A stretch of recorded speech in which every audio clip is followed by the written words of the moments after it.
देखिए, कल जो बहस हुई थी उसका ऑर्डर कल देर रात तक अपलोड हुआ था और उससे आज सरकार की तरफ से उस ऑर्डर को मॉडिफाई करने के लिए या क्लैरिफाई करने के लिए एक एप्लीकेशन लगाई गई थी।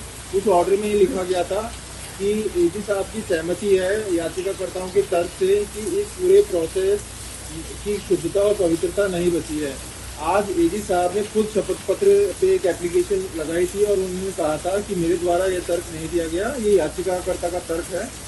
कोर्ट ने सारी दलीलों को देखते हुए उस ऑर्डर को मॉडिफाई करा है और कहा है कि याचिकाकर्ता का तर्क है कि पूरा प्रोसेस विस्मित हो गया है और एजी साहब ने जो बाकी मुद्दे हैं, जैसे हम देरी से कोर्ट आए और ये सारी चीज़ें हैं, इसके उन्होंने सुप्रीम कोर्ट के जजमेंट रखे और वो सारे तर्क आज हुए। कोर्ट का जो रुख था, कोर्ट ने कहा कि क्या सरकार ये नहीं मानती कि जो पूरी प्रोसेस है उसमें शुद्धता नहीं बची है। जब दो आरपीएससी मेंबर उनके बच्चों को पेपर पढ़ाया गया, उसके बाद भी व्हाट्सएप पे पेपर का प्रचार प्रसार हुआ, तो क्या सरकार ये नहीं मानती है। एजी साहब का तर्क था कि सरकार का यह कहना है कि पेपर इतने बड़े लेवल पे आउट नहीं हुआ कि हम रद्द करने की स्थिति में पहुँचे।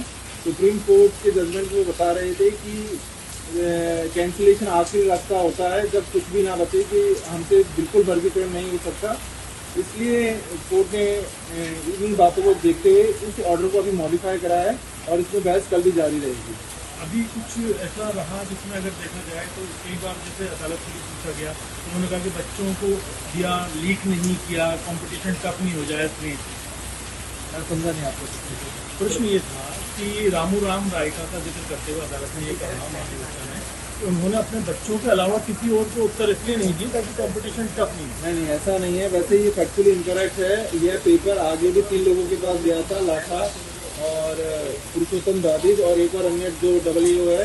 इसके बाद यह इस पेपर से, जो हस्तलिखित पेपर थे, उससे 6 लोगों का सिलेक्शन हो रखा है, जिसमें रेणु कुमारी भी है, अभी आदित्य बुद्धिसागर भी अरेस्ट हुआ है।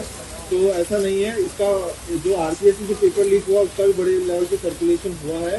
अभी केवल प्रिलिमिनरी ऑब्जेक्शंस पे बहस हो रही है, मेरिट पे हम भी बहस करेंगे और आगामी दिनों में और इसमें बहस होगी। अभी कल 2 बजे से अभी कंटिन्यू रहेंगे। वकील साहब, क्या लगता है क्यों गोल गोल घुमा रहे हैं? क्योंकि जब स्पष्ट हो चुका कि इसमें व्यापक स्तर पर देखिए, गोल घुमाने की बात नहीं है, न्यायिक तर्क की बात है। वह भी अपने तर्क रखेंगे और तर्कों में सारी चीजें आती है कि हम डिले से क्यों आए और वो आए, और इसका हमारे पास भी जवाब है। और ये गोलमाल जवाब तो सरकार दे रही है, लेकिन बहस में समय लगता है और मुझे लगता है न्याय जरूर मिलेगा। कुछ दिनों चलेगी। आप मान के चलिए मिनिमम 10 दिन और चल सकती है, उसके बाद कोर्ट इसका फैसला सुरक्षित न्याय मिलेगा। शुक्रिया।